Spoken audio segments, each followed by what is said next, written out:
Most Pokemon evolve by leveling up, but did you know that some only evolve when traded? The reason why is because after being traded, the Pokemon gets so salty that you gave it away that it taps into its latent powers and transforms.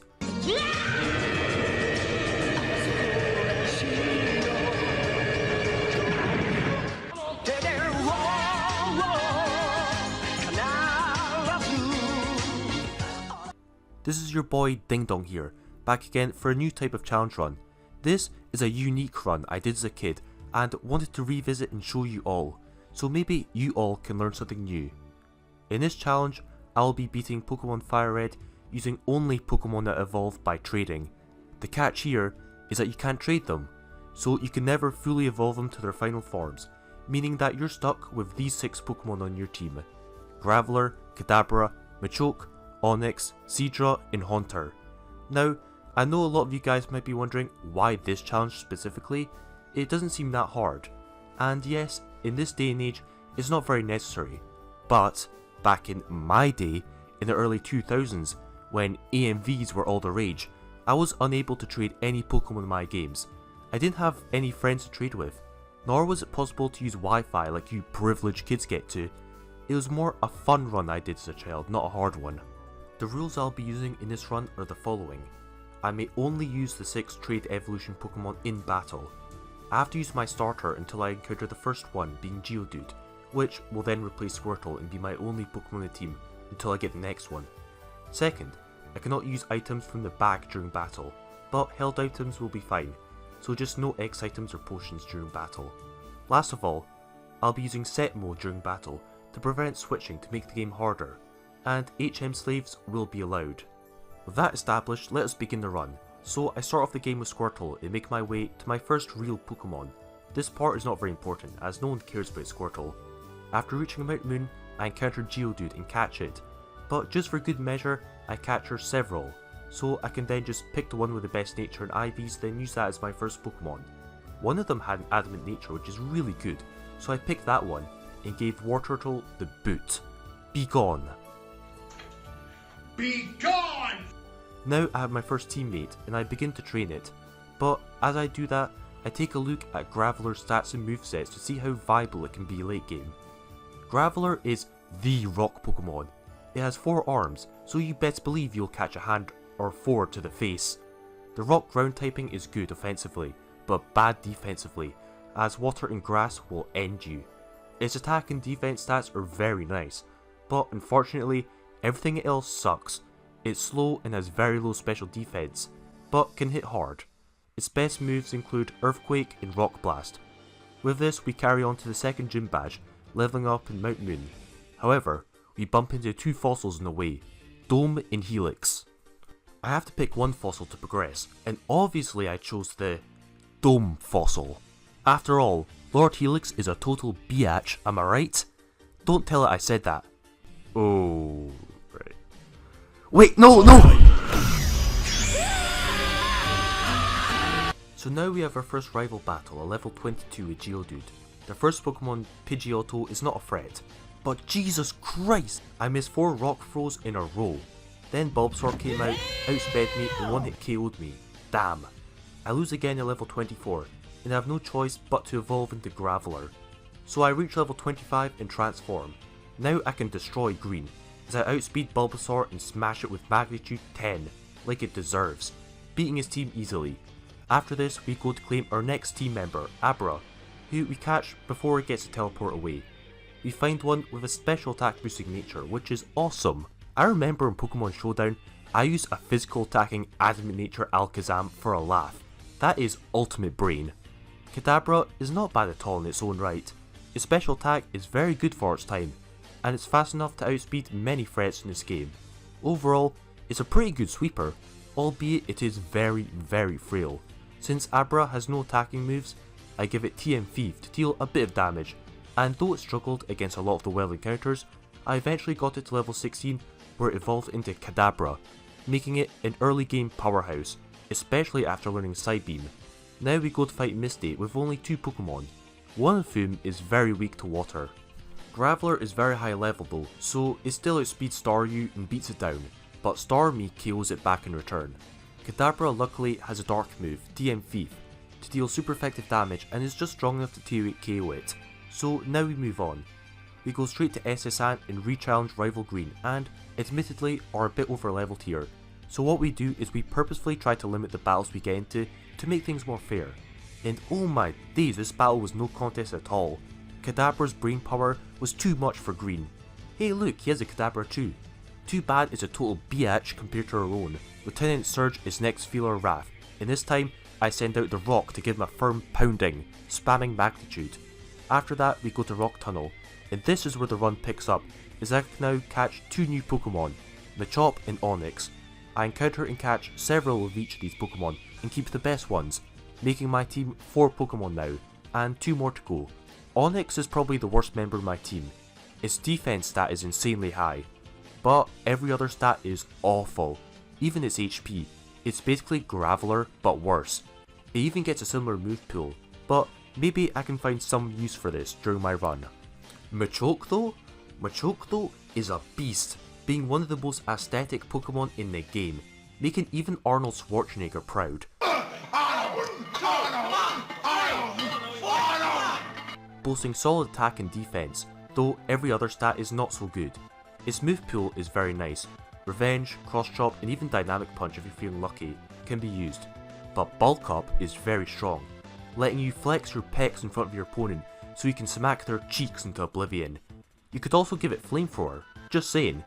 You never know, it might come in useful. Special attacking Machamp. Now we train the newcomers and we run into the move tutor for Rock Slide, which I give to Onix as Graveler already learns Rock Blast during level up. Also, Machop decided to steal that kid's lunch money. At Lavender Town, we pull up on Green to give the newcomers some action. Onix beats down Pidgeotto, but as Ivysaur comes in, we switch out to Kadabra, who goes on full cleanup duty and sweeps as it's a higher level than my other Pokemon. To be honest, this run is easy for a bit, but it does get hard at the end. We also pull up on Boss Giovanni, and this time Machop gets to throw hands, knocking out Onix and Rhyhorn. But then Kangaskhan comes in and dunks on Machop. It got his cheek slapped, and Jesus Christ, so did Onix, as a Hax Gods denied any of my attacks from connecting. Graveler, however, is not about this Hax. Erica was next, and she stood no chance at all since 2 of her 3 grass types were also poison types, letting Kadabra flex on them with its massive brain. But after this, we can now return to Lavender Town and catch our 5th Pokemon, Ghastly. I catch one and add it to the team. Haunter has good special attack stat and very good speed, making it a capable sweeper, but it's also very frail. Its typing is unfortunate, as its dual stab are both physical in this generation, meaning its best special attack are probably Psychic and Thunderbolt, making it way weaker than Kadabra. However, this Pokemon gets loads of status moves to choose from: Nightshade, Destiny Bond, Curse, Confusory, and even Hypnosis to let you abuse some hacks. The wild encounters and trainers in Lavender Town are good to train against, as the close Pokemon here all give special attack EVs, so I use this opportunity to train up Ghastly, evolve the Haunter, and train its special attack stat. We clear the tower and proceed to Koga's gym. We get the Super Rod and go to fish up our final Pokemon on our team and catch it, being Horsey. Seadra is decent, as Water type is very good in this generation, giving it strong moves like Surf, Hydro Pump and Ice Beam. Its special attack and defense are good, but the other stats are not so good. Yet with these Pokemon, I'm kind of noticing a trend with these Pokemon stats. They're good, but definitely not as good as their evolved forms. Before going to Koga's gym, I evolved Machop at level 28 into Machoke, making it a true beefcake. Then I get Horsey to evolve at level 32. Now I finally have my full final team in this run, and we are no longer over leveled. Now it's the opposite, we're actually a bit under leveled. So this is where the real run starts. We reach Koga with a full team of level 36s and are slightly under leveled, but because we have Kadabra, we can easily demolish his team of poison types. Coughing goes down, but Muck was just bulky enough to take a hit and retaliate, dogging Kadabra out as it's very frail. So Seadra goes up on cleanup duty. I got the HM Surf, so I can now deal strong water damage. Now it's time to chase out Team Rocket from Silphco, but first, Rival Green jumps us this time, and is now stronger. Onix takes out his Pidgeot, as I switch out Kadabra in for Venusaur. It takes a hit and knocks us out, so I bring in Haunter to finish the job. It also beats Alakazam in one hit, as it went for Future Sight, even though a Psychic would have easily finished me off. I guess its big brain plays are just too much for me to comprehend. The footage here did freeze a little bit, which is annoying, but Gyarados comes in and stops my Haunter, as a Future Sight attacks lands on me. Graveler comes in and finishes off the last two Pokemon with Rock Blast. Boss Giovanni rematches next, and this was simple enough. Machoke went down, but Graveler spammed Earthquake and swept. We proceed to Sabrina's gym. I led off with Haunter, who spams Shadow Punch on her first two Pokemon and almost knocks out Alakazam, who once again goes for Future Sight. Man, this game's AI really sucks at times, but it outspeeds and knocks me out. Kadabra is out next, and this is an interesting matchup. Kadabra is fighting a stronger version of itself. It wins though by using TM Thief, but the Future Sight attack beats it also. Onix then comes in and finishes off the last Pokemon Venomoth. The 7th gym leader was next, but this was a cakewalk.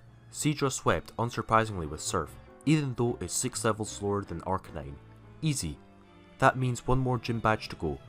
I could have easily swept again with Seadra, and that was exactly what I just did. Too easy, but I got the TM Earthquake and gave it to Onix. It's at this point where the run becomes challenging as we proceed to the final battle. Rival Green wants a rematch and is ready for us this time. Onix once again takes out Pidgeot, but Venusaur comes in next and is a whopping 11 levels higher. At this point, we are really underleveled. We have to switch out and bring in Haunter to resist it. I almost beat it with Haunter, but I made a misplay and got knocked out again. So Kadabra comes in and beats Venusaur and Rhyhorn. I switch out to Machoke as Green switches out to Alakazam and blasts Machoke. And unfortunately, it beats Graveler also in one hit. And also Seadra, as it gets a critical hit on it. Damn it! Kadabra is back out and is once again fighting a stronger form of itself, but it wins by using Thief. It then wins the battle by spamming Psychic against Gyarados and Growlithe. But this was close. I almost lost. Now we clear Victory Road and level everyone up. We also get some new moves and TMs, along with the Mystic Water item for Seadra. Now the whole team is at level 52, which is really underleveled compared to the champion. We don't expect to win at this level, but we go for a test run. It's at this point where we really feel the power creep on the team, as Elite Four has Machamp and Gengar, outclassing our own Pokemon. But we try anyway against Lorelei, and oh boy, this was hard to do. The first real challenge in our run. She leads off with a level 52 Dugong, and we use a Machoke who's the same level. I use Bulk Up and smash it in one hit. However, Slowpoke is out next, and this is a problem, as it can easily wall Machoke. But because I can't really switch out safely, I stay in and fight to the end with Machoke. Haunter was out next, and beat Slowbro with a strong Thunderbolt. Lapras came in next, but in my stupidity, I went for Confuse Ray, even though Safeguard was still up, leading to Haunter's defeat. Now Kadabra is the only Pokemon who can take on Lapras, as the rest really are not useful here. But once again, I get haxed and lose. At this point, I get swept. So this attempt was a total failure. I got demolished by the weakest member. On the next attempt, I grind everyone up to level 55 for one last time. Even if I beat Lorelei, I'm still very underleveled for the champion. But I don't want to level up any more than level 55, as I want this challenge to remain hard. Now we go to take revenge on Lorelei, and this time I lead off with Haunter, who takes out Dugong and Slowbro, and almost Lapras as well, with Thunderbolt, which is a good move to use here. That's a good start. Kadabra comes in and finishes Lapras and also Cloyster, as its special defense stat is very frail. Jinx is last, and you'd think having a 5-on-1 advantage in Pokemon would make this really easy. Well, you'd be damn wrong, because it basically is spammed Attract and Lovely Kiss and haxed out every Pokemon on my team, which was not fun to watch. The hacks was ridiculous here. I totally had her, but I guess we just have to try again. We also lose again on our next try to dumb hacks. This is getting really annoying, but eventually, on our third rematch, this time I get the hacks. Haunter uses Thunderbolt, hits Dugong, paralyzes it turn 1, and it gets fully paralyzed, making me beat it without taking any damage, which was so clutch. Slowbro also could have dealt damage, but it didn't. It used Yawn, but it also hit itself in confusion. Then it wasted a turn playing in its ass. Then I got to wake up early and knock it out as well. Haunter hit itself in confusion once against Lapras, but almost knocked itself out. Haunter hit itself in confusion once against Lapras, but almost beat Lapras as well, before fainting itself. This is a better outcome than last time, as she already used a full restore and didn't use one again. Kadabra finishes it off, along with Cloyster, making this battle boil down to just Jinx again. Kadabra loses 1-on-1 as Thief isn't very strong, but it hurts Jinx significantly. Seadra finishes the job by using Surf, being the first Elite Four member. Man, this was hard, but it's only the first member. Hopefully the following ones will be easier. Luckily, Bruno was nowhere near as hard this time. We led off with Machoke here, who set up several bulk ups, then was able to one-hit KO both of his Onyxes, Hitmonchan and Hitmonlee. Damn, Machoke is putting in so much work, though it took a lot of damage itself. But Machamp is out last, who tries to flex on Machoke with its superior pectorals. Machoke tries to shut him up, but we catch his hands and faint. Either way, Machoke did well. It didn't matter though, as Kadabra just destroyed Machamp with Psychic. This was by far the easiest Elite Four battle. The third member, Agatha, is next, and this was an interesting challenge as she is a Haunter, just like her own, but also two Gengars which outclasses her own one. I led off with the Kadabra, which is risky as Kadabra can easily one-hit KO her whole team, but Gengar can also one-hit KO Kadabra. But luckily, I somehow outspeed the first Gengar and beat it, along with Golbat and Arbok, so that's a really good start. However, the higher level Gengar outspeeds me and beats Kadabra in one hit. In that case, why didn't Agatha just send out Gengar first, rather than let me beat Arbok and Crobat? Oh well. The rest of the battle was easy as Graveler went out next, and though it got a bit of bad luck, it was still able to Rock Blast Gengar out of here, and Haunter used Curse for some reason. It basically let me beat it. This battle was also easy, but it could have been very hard if the AI was even slightly competent. That means one more member to go, Lance. The first Pokemon, Gyarados, was easy. I led off with Haunter, who simply used Thunderbolt, beating it. Aerodactyl is next and outsped us. It took a hit, then it beat Haunter after healing up. I tried setting out Kadabra next, but unfortunately it got outsped and got blasted with Hyper Beam. But this does give me an opening as Aerodactyl now needs to recharge, giving me a free turn. This is where Seadra comes in, and has a field day, finishing off Aerodactyl, then Ice Beaming both the Dragonairs. This is why water types are so good in single player, because you can use ice types. But Dragonite outspeeds and finishes off Seadra in one hit. Dragonite's outrage is dangerous, so I send out Graveler, and luckily it barely survives a hit, and hits Rock Blast 5 times, KOing the final Pokemon. That was a bit dicey, but this means that we have one last battle before our team of rejects are the champions of Kanto. But I don't expect this to be easy, as the level difference of the champion is very high. The final battle is upon us, and we lead off with the same strategy as always against Green. Onix easily beats Pidgeot, but Rhydon, a rock ground type who is far superior than both Graveler and Onix, is out next and scares us. But we cannot switch out safely, so we decide to stay in and we get destroyed. But Seadra can easily destroy it in return. However, now I'm really scared as Venusaur is out next at a huge level 63. But I stay in as I know that Solar Beam is the only grass offensive move that it has. I use Ice Beam and it does surprisingly little, and fearing the Solar Beam, I have no choice but to switch in Haunter, who still takes a big hit despite resisting it. But it retaliates with Psychic and takes out his ace Pokemon. Alakazam, another threat, was out and once again went for Future Sight, basically letting me use Shadow Ball, but I couldn't finish it off. Then Green used 2 full restores on it, which is kind of cheap to be honest. Then he used a third one when I sent in Kadabra, but it still goes down. Now there's 2 more Pokemon to go, but Gyarados was a monster. It smashes Kadabra and also beats Kingdra, but just as Gyarados is about to go down, Green uses a 4 full restore. Come on bro, how come you get to use 4 full restores but I don't get to use any? Making Gyarados able to smash through the rest of my team. Man, I was so close too, but next time I'll win. I saved the game before the champ as I don't want to gain any more levels. I want my Pokemon to remain the level they are to make this more challenging. So I rebattle him here, and this time we win. Next try, Onix somehow managed to beat Rhydon, and even damages Venusaur before going down itself. Onix put in work here. Then Haunter knocks out Venusaur with a critical hit, which may or may not have mattered. We repeat the situation between Haunter and Alakazam, but this time Haunter manages to take a hit and beats Alakazam. Then Thunderbolts Gyarados, knocking that out also. Yet this attempt is so much smoother than the last one.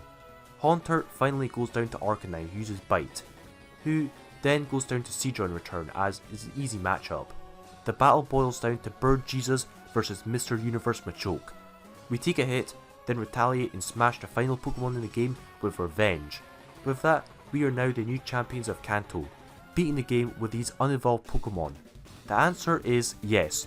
These trade Pokemon can be viable in their own right, and can be able to fight themselves even though they're not strong as their fully evolved forms.